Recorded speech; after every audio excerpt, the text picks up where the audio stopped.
আওয়ামী লীগকে যদি বাধা দেয়া না হয়, এরপরও যদি দলটি নির্বাচনে অংশ নিতে না পারে, তারপরও নির্বাচন গ্রহণযোগ্য হবে। ইন্ডিপেন্ডেন্ট টেলিভিশনকে দেওয়া সাক্ষাৎকারে সংস্কার কমিশনের প্রধান বদিউল আলম মজুমদার বলেন, ভোটাধিকার ফিরিয়ে আনাই তাদের সবচেয়ে বড় চ্যালেঞ্জ।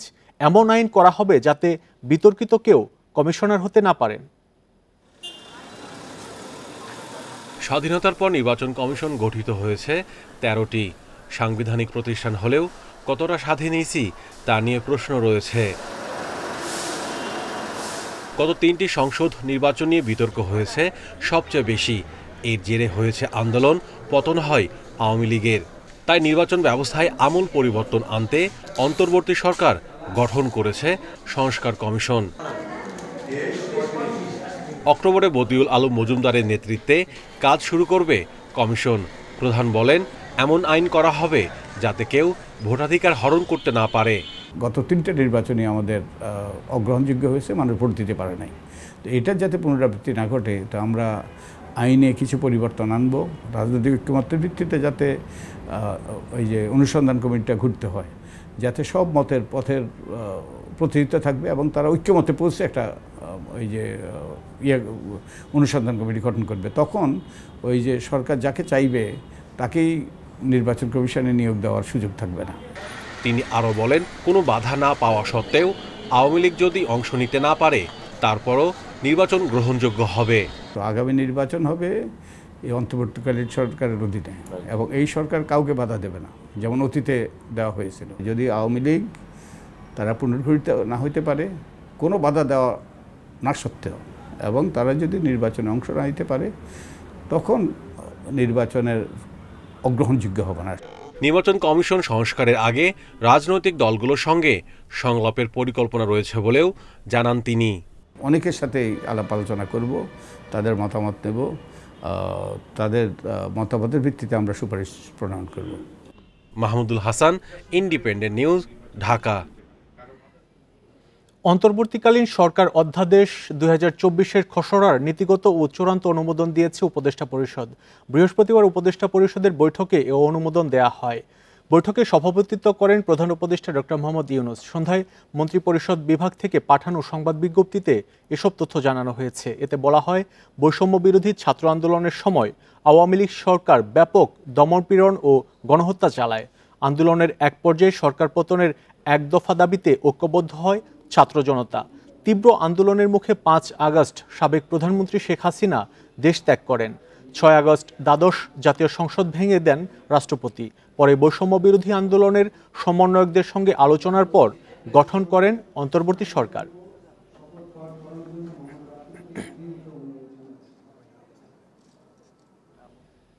সাবেক পরিকল্পনা মন্ত্রী এম এ মান্নানকে সুনামগঞ্জ থেকে গ্রেপ্তার করেছে পুলিশ। বৃহস্পতিবার রাত 11টায় শান্তিগঞ্জের নিজ বাসভবন থেকে তাকে গ্রেপ্তার করা হয়। বিষয়টি নিশ্চিত করে পুলিশ সুপার আফম আনোয়ার হোসেন খান জানান, দ্রুত বিচার আইনের মামলায় সুনির্দিষ্ট অভিযোগের ভিত্তিতে তাকে গ্রেপ্তার করা হয়েছে। পরে তাকে শান্তিগঞ্জ থেকে সুনামগঞ্জে আনা হয়। সদর মডেল থানায় পুলিশের হেফাজতে রাখা হয়েছে এম এ মান্নানকে। আজ তাকে আদালতে তোলার কথা রয়েছে। এর আগে 4 আগস্ট ছাত্র আন্দোলনে আহত জহুর আলীর বড় ভাই হাফিজ আহমেদ বাদী হয়ে সাবেক এই মন্ত্রীর বিরুদ্ধে দ্রুত বিচার আইনে মামলা দায়ের করেন। জানতে পারলাম উনি ওনার দেশে অবস্থান করছে, এবং আমরা যেহেতু উনি এই মামলা রিজার্ভভুক্ত আসামি, এই জন্য আমরা তাকে সুনির্দিষ্ট অভিযোগের ভিত্তিতে গ্রেপ্তার করেছি। আইনগত যে প্রক্রিয়া আছে আমরা আগামীকাল কোর্টে প্রডিউস করব। নীলফামারী 2 আসনের সাবেক সংসদ সদস্য ও সংস্কৃতিমন্ত্রী আসাদুজ্জামান নূরের বিরুদ্ধে ঘটনার 11 বছর পর বিচার বহির্ভূত হত্যার মামলা হয়েছে। 2013 সালে এমপির গাড়িবহরে হামলার অভিযোগে হত্যা করা হয় বিএনপি ও ছাত্র শিবিরের 3 নেতাকর্মীকে। উল্টো মামলায় কারাভোগ করেছেন 500 বিএনপি জামাতের নেতাকর্মী। সরকার পরিবর্তনের পর নূরের বিরুদ্ধে মামলা করেছেন নিহতের স্ত্রী। নীলফামারীর রামগঞ্জে রাজনৈতিক দ্বন্দ্বের জেরে তৈরি হয় অস্থিরতা। 2013 সালের 14 ডিসেম্বর সেখানে নেতাকর্মী নিয়ে উপস্থিত হন আসাদুজ্জামান নূর। এ সময় ইউনিয়ন বিএনপির সাংগঠনিক সম্পাদক গোলাম রব্বানীর বাসা পুড়িয়ে দেয় তারা। সংঘর্ষে নিহত হন 4 জন। ঘটনার পর গোলাম রব্বানীকে প্রধান আসামি করে মামলা করে পুলিশ। আইনশৃঙ্খলা বাহিনী তুলে নিয়ে যাওয়ার পর উদ্ধার করা হয় তার মরদেহ। পরিবারের অভিযোগ, তাকে ক্রসফায়ারে হত্যা করা হয়। সকাল থেকে দিনটা গত হয়ে গেল, এর মধ্যে ওরা আর আমার স্বামীর লাশ দিচ্ছে না। আমার স্বামীর লাশটা ওই থানাতেই রেখে আসাদুজ্জামান নূর আবার এই লক্ষ্মীচাপে আসছে আনন্দ মিছিল করার জন্য। 2014 সালের 13 জানুয়ারি ডিবি পরিচয়ে তুলে নেয়ার পর মেলে ছাত্রদল নেতা আতিকুর রহমানের মরদেহ। খোঁজ মেলেনি তার সঙ্গে থাকা খালাতো ভাই রাজশাহী বিশ্ববিদ্যালয়ের শিক্ষার্থী মহিদুল ইসলামের। সৈয়দপুর নারিয়া নামক স্থানে আমার ভাইয়ের লাশটা আমরা পাই। আমার একই সাথে আমার ভাইকে যখন তুলে নিয়ে আসলো, সাথে আমার ভাই যে আপন খালাতো ভাই ছিল ওনাকে তুলে নিয়ে আসে, কিন্তু আমার খালাতো ভাইয়ের লাশ আমরা পাইনি। এটাকে হাইলাইট করার পর এবং পরবর্তীতে এই সুযোগটা নিয়েই উনি কিন্তু সাংস্কৃতিক বিষয়ক মন্ত্রণালয়ে মন্ত্রী পদে উনি দায়িত্ব পালন করেছে। এদিকে 2008 সালে নির্বাচনে আসার আগে আসাদুজ্জামান নূর পরিবারের গাড়ি জমি না থাকলেও 15 বছরে হয়েছেন বিশাল সম্পদের মালিক। গ্রামে একটি টিনের বাড়ি থাকলেও অভিযোগ রয়েছে দৃশ্যমান সম্পদের বাইরে সম্পদের পাহাড় গড়েছেন তিনি। Mahmud Al Hasan, independent news, Nilphamari. জাহাঙ্গীরনগর বিশ্ববিদ্যালয়ের সাবেক ছাত্রলীগ নেতা শামীম মোল্লা হত্যায় 8 জনের নামে আশুলিয়া থানায় মামলা হয়েছে। রাতে 8 শিক্ষার্থীর নাম উল্লেখ সহ 20 থেকে 25 জনকে অজ্ঞাত আসামি করে ডেপুটি রেজিস্ট্রার সুদীপ্ত শাহিন বাদী হয়ে মামলা করেন।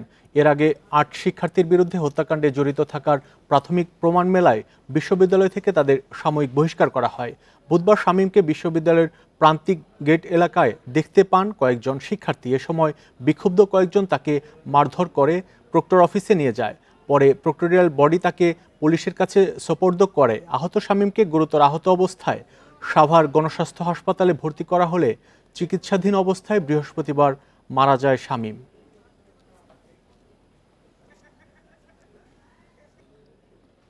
সাবেক সরকারের মন্ত্রী, এমপি আর এজেন্সি মিলে গড়ে তুলেছিলেন মালয়েশিয়া সিন্ডিকেট।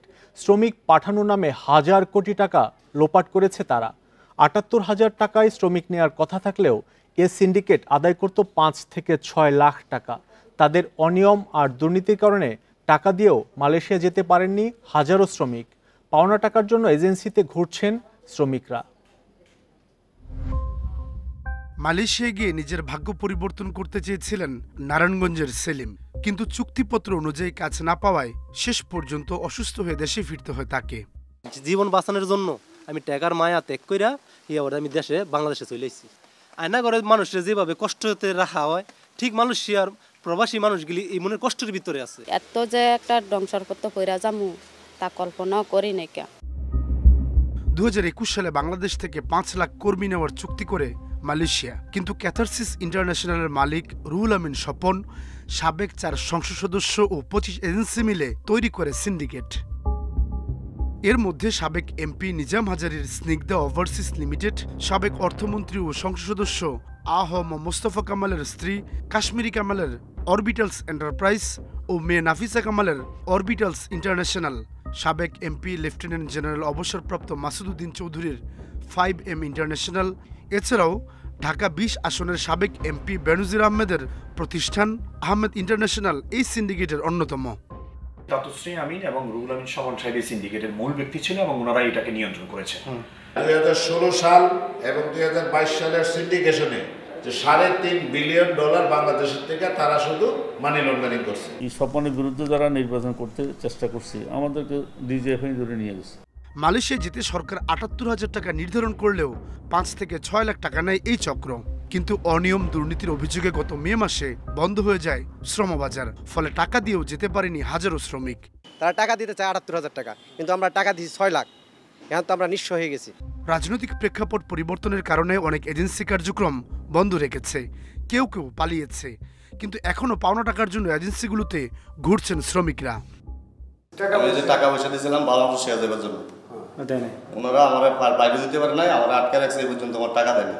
বিশেষজ্ঞরা বলছেন সিন্ডিকেট বন্ধে প্রয়োজন আইনের কঠোর প্রয়োগ। যে অভিবাসনের যে আইন 2013 আইন, সেগুলো অভিবাসন বান্ধব পুরোপুরি না।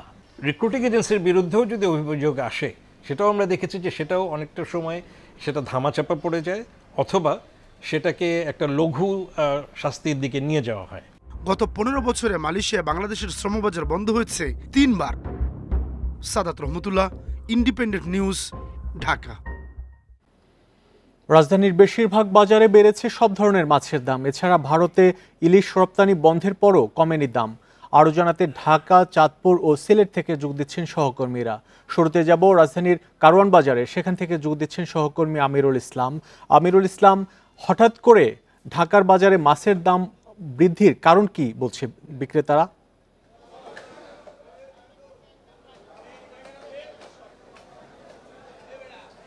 আমরা দেখেছি গত 5 আগস্ট অভ্যুত্থানের পর নতুন অন্তর্বর্তী সরকার গঠন হওয়ার পর থেকে কিন্তু লক্ষ্যমাত্রা নেওয়া হয় যে বাংলাদেশের প্রতিটি পণ্যের দাম, নিত্যপণ্যের দামই কমানো হবে। আর শুরুতেই ইলিশের দামের কথা বলা হচ্ছিল যে ইলিশের দামও কমানো হবে। আর সেই লক্ষ্যে কিন্তু ভারতে ইলিশ রপ্তানির যে একটা নিষেধাজ্ঞা দেওয়া হয়, তবে এর সুফল কিন্তু বাজারে তেমন দেখা যাচ্ছে না। আমরা ভোক্তাদের সাথে কথা বলেছি, ব্যবসায়ীদের সাথে কথা বলেছি। আজকের বাজারে আমরা ইলিশের দাম 900 গ্রাম থেকে 1 কেজির একটি ইলিশ মাছের দাম আমরা আজকে 1700 থেকে 1800 টাকায় বিক্রি হতে দেখেছি, যা কিন্তু আগের দামে বলা যায় যে আগের দামেই বিক্রি হচ্ছে। আর এই দাম বিক্রি হওয়াটাকে অনেকটাই অযৌক্তিক বলছেন ভোক্তারা। তারা বলছেন যে ইলিশের দাম যে জেলে পর্যায় থেকে অনেকটাই 200-300 টাকা বেশি বিক্রি করছেন ব্যবসায়ীরা। এখানে মধ্যস্থভোগীদের একটা ব্যাপার রয়েছে, তারা বলছেন যে সিন্ডিকেটের প্রভাবে তারা এই বাড়তি দাম তাদেরকে দিতে হচ্ছে। তাছাড়া অন্যান্য যে মাছ রয়েছে সেই মাছগুলোর দামও কিন্তু অনেকটাই বেশি আজকে দেখতে পাচ্ছি। আমরা চিংড়ি মাছের দাম দেখেছি 500 টাকায় বিক্রি হয়েছে। তারপর রুই মাছের দাম দেখেছি 600 টাকায় প্রতি কেজিতে বিক্রি হচ্ছে। তারপর পাবদা মাছ দেখেছি আমরা 500 টাকায় বিক্রি হচ্ছে। তো বলা যায় যে প্রতিটি মাছের দামই আজকে বেশি। আমরা ব্যবসায়ীদের সাথে কথা বলেছি, তাদের কাছে জানতে চাইলাম যে আসলে মাছের দাম আজকের বাজারে কেন এতটা বেশি হচ্ছে। তারা বলছেন যে আজকের বাজারে ইলিশ সহ অন্যান্য যে মাছের সরবরাহ রয়েছে, তাদের যে যোগান রয়েছে সেখানে কিছুটা ঘাটতি রয়েছে। আর সেই অজুহাতেই কিন্তু আজকে মাছের যে দাম রয়েছে তা অনেকটাই বেড়ে গিয়েছে। তবে এক্ষেত্রে কিন্তু ভোক্তাদের আবার আরেকটা, তারা বলছেন যে মাছের যে দাম রয়েছে সেই দামটা অনেকটাই অযৌক্তিক। আর এই জন্য কিন্তু সরকারকে তারা বলছেন যে বাজারে যেন মনিটরিং বাড়ানো হয়, কারণ মনিটরিংয়ের অভাবে কিন্তু মাছের দাম অনেকটাই তাদের হাতের নাগালের বাইরে চলে গেছে। আমিরুল ইসলাম, আপনি আমাদের সাথেই থাকুন। আমরা এবার চাঁদপুরে যাব, সেখান থেকে যোগ দিচ্ছেন সহকর্মী মনিরুজ্জামান বাবলু। মনিরুজ্জামান বাবলু, চাঁদপুরে ইলিশের দাম কেমন দেখছেন? গত সপ্তাহের তুলনায় কি পরিমাণ দাম বেড়েছে, আর দাম বাড়ার পেছনে কি বলছেন বিক্রেতারা? গত সপ্তাহের তুলনায় মাছের দাম কিন্তু এখনো একই স্থিতিশীল অবস্থা আছে। অর্থাৎ এই মৌসুমে মাছের দামটা চওড়া। বিগত গত বছর যে মাছের দাম 1 কেজি মাছের দাম যেটা 1500-1600 ছিল, সেটা এবার 1700-1800 টাকা বিক্রি হচ্ছে। আজকেও সকাল থেকে 1750-1800 টাকা ধরে মাছের দাম বিক্রি হচ্ছে। তবে প্রকার ভেদে দাম কিছুটা কমছে এবং বাড়ছে। এখানে যে সামনের পূজাকে লক্ষ্য করে মাছের দামটি এই অবস্থায় রয়েছে এবং মাছের ব্যবসায়ীরা বলছেন মাছের স্বল্পতা রয়েছে, এই জন্য মাছের দামটা বৃদ্ধি পাচ্ছে। তবে মৎস্য গবেষক এবং মৎস্য বিভাগ বলছে মাছের চাহিদা গত বছরের তুলনায় কিন্তু প্রতি বছরে মাছ বৃদ্ধি পাচ্ছে। আমরা যদি পরিসংখ্যানে দেখি, গত বছরের জুলাই আগস্টে মাছের চাহিদা মাছ আহরণ হয়েছিল 3,303 মেট্রিক টন, কিন্তু এবার জুলাই আগস্টে মাছে আছে 3,203 মেট্রিক টন, মানে 100 মেট্রিক টন মাছ কম পেয়েছে। তবে গবেষকরা বলছেন যে আগামী 2 মাসের মধ্যে কিন্তু মাছের যে প্রাপ্যতা, যে চাহিদা, সেটি পাওয়া যাবে। কিন্তু মাছের দাম নিয়ন্ত্রণে কাজ করছেন না, কেউ দায় নিচ্ছেন না। মৎস্য বিভাগ বলছে যে এই দায়িত্ব তাদের না, মাছের দাম নিয়ন্ত্রণ করা। আর এদিকে জেলা মার্কেটিং কর্মকর্তা বলছেন যে মাছের দাম নিয়ন্ত্রণ করার জন্য তাদেরকে ইলিশের উপর তাদের তালিকাতে নেই, তবে তারা উদ্যোক্তা কর্তৃপক্ষের সাথে কথা বলে ইলিশের দাম নির্ধারণ নিয়ে কাজ করতে আগ্রহী প্রকাশ করছেন। তবে তাদের কাছে 2 টাকা সহ 39টি পণ্য দাম নিয়ন্ত্রণের তালিকা রয়েছে বলে তিনি জানিয়েছেন। চাঁদপুরে ইলিশের দাম বিগত বছরের তুলনায় প্রতি বছরেই 50 টাকা, 100 টাকা, 200 টাকা করে কিন্তু কেজি হারে বাড়ছে। এই দাম নিয়ন্ত্রণে কিন্তু কাজ করার দায়িত্বশীল যে যারা প্রশাসন রয়েছেন তারা কেউই দায় নিচ্ছেন না। তবে নবাগত যে জেলা প্রশাসক এসেছেন তিনি। মনিরুজ্জামান বাবলু, আপনি আমাদের সাথেই থাকুন। আমরা এবার সিলেটে যাব, সেখান থেকে যোগ দিচ্ছেন সহকর্মী রানা মজুমদার। রানা মজুমদার, ঢাকার বাজারে মাছের দাম বেড়েছে, সিলেটের কি পরিস্থিতি, মাছের দাম বেড়েছে কিনা, আর দাম বেড়ে থাকলে এর পেছনে কি কারণ বলছে বিক্রেতারা?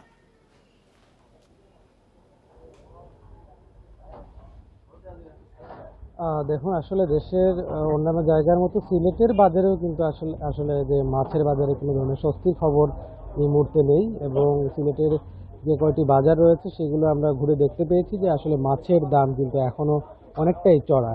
আমরা এই মুহূর্তে রয়েছি সিলেটের লালবাজার এলাকায়, এবং এখানকার যারা ব্যবসায়ী রয়েছেন তাদের সঙ্গে আমরা কথা বলার চেষ্টা করেছিলাম।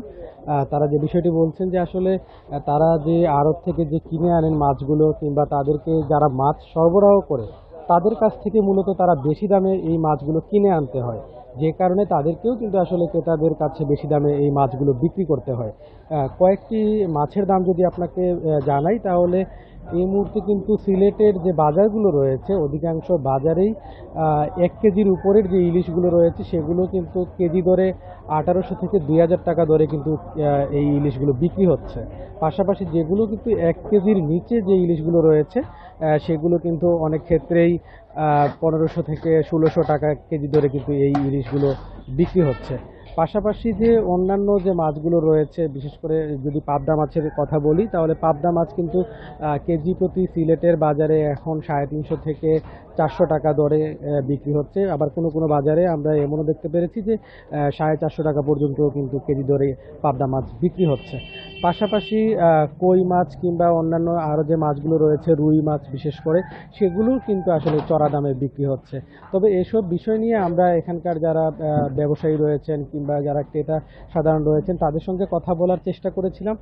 তারা যে বিষয়টি বলছেন যে আসলে তারাও জানেন যে দেশের বিভিন্ন জায়গায় আসলে মাছের যে ফলন কিংবা নদীতে খালে বিলে মাছ বেশি ধরা পড়ছে, তারপরও সিলেটের বাজারে তারা বলছেন যে মাছের একটি ঘাটতি রয়েছে, এবং মূলত এই যে মাছের সরবরাহ কম থাকার কারণে মূলত এই দাম বাড়তি বলে তারা উল্লেখ করছেন। এটি একটি বিষয়। দ্বিতীয় বিষয়টি তারা বলছেন যে তারা কিন্তু আড়ত থেকে বেশি দামে এই মাছগুলো কিনে আনেন, যে কারণে কিন্তু এই মাছগুলো তাদেরকে বেশি দামে বিক্রি করতে হচ্ছে। পাশাপাশি অন্যান্য যে আসলে সবজি কিংবা আরও যে অন্যান্য যে নিত্য প্রয়োজনীয় দ্রব্যগুলো রয়েছে সেগুলোও কিন্তু আসলে সিলেটের বাজারে বেশি দামে বিক্রি হচ্ছে। সিলেটের নিত্য প্রয়োজনীয় দ্রব্যের বাজার দর নিয়ে, মাছের বাজার দর নিয়ে এই ছিল আমার কাছে সবশেষ। গত সপ্তাহের চেয়ে এই সপ্তাহে মাছের দাম বেড়েছে, সেই খবর ঢাকা, সিলেট এবং চাঁদপুর থেকে জানাচ্ছিলেন সহকর্মীরা। আজ থেকে সপ্তাহের প্রতিদিনই চলবে মেট্রো রেল। একই সাথে চালু হচ্ছে কাজীপাড়া স্টেশন। রাজধানীর ইস্কাটনে ডিএমটিসিএল কার্যালয়ে এসব তথ্য জানান সংস্থার ব্যবস্থাপনা পরিচালক মোহাম্মদ আব্দুর রউফ।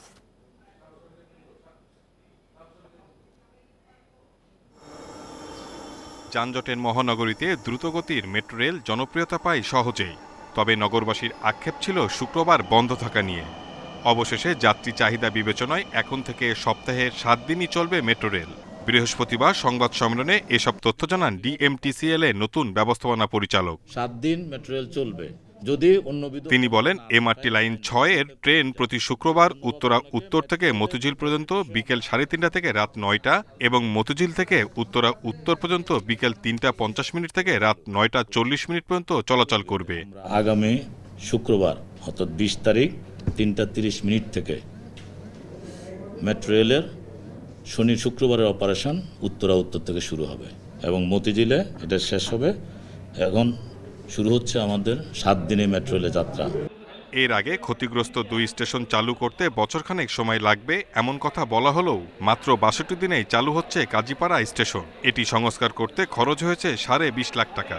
তবে মিরপুর 10 নম্বর স্টেশন চালু হতে আরও কিছুটা সময় লাগবে। সম্মিলিত প্রচেষ্টায় আমরা এটা স্বল্প খরচে আমরা বলবো যে কাজীপাড়াটা জনগণের জন্য কালকে উন্মুক্ত করে দিচ্ছি। যাত্রীদের নিরাপত্তার সাথে আমাদের নাসির গ্লাসের মানব হলো যেটা টেম্পার্ড করে আমরা লাগাচ্ছি যাতে এটা নিরাপদ হয়।